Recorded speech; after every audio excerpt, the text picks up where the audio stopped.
Assalamualaikum warahmatullahi wabarakatuh. Waalaikumsalam warahmatullahi wabarakatuh. Bismillahirrahmanirrahim.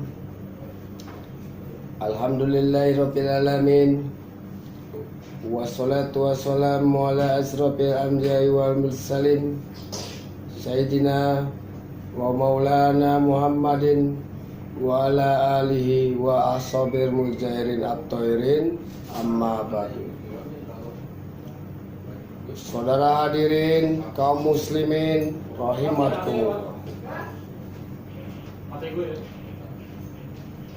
Maksud utama daripada diutusnya Rasulullah Sallallahu Alaihi Wasallam ke alam ini tidak lain adalah untuk memperbaiki akhlak manusia.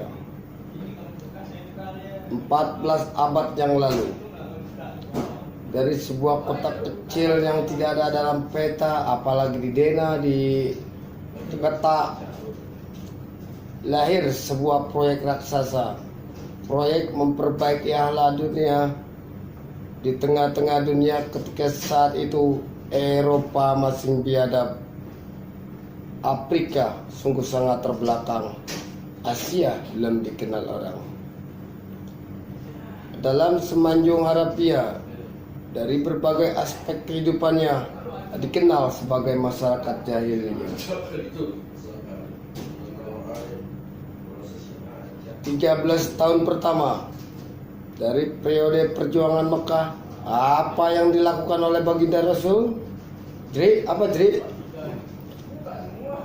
Tidak lain adalah untuk memperbaiki akhlak manusia kepada Allah Subhanahu wa taala dengan menanamkan roh, jiwa, dan semangat tauhid.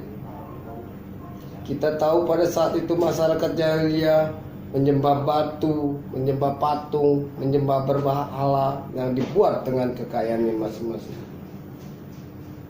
360 berhala di sekeliling Ka'bah merupakan bukti nyata dari persembahannya. Yang kaya membuat berhala dari emas lalu disembah. Yang setengah kaya bikin patung dari perak lalu disembah. Yang setengah miskin bikin tuan dari kayu lalu disembah. Yang miskin bener tepung terigu diadonin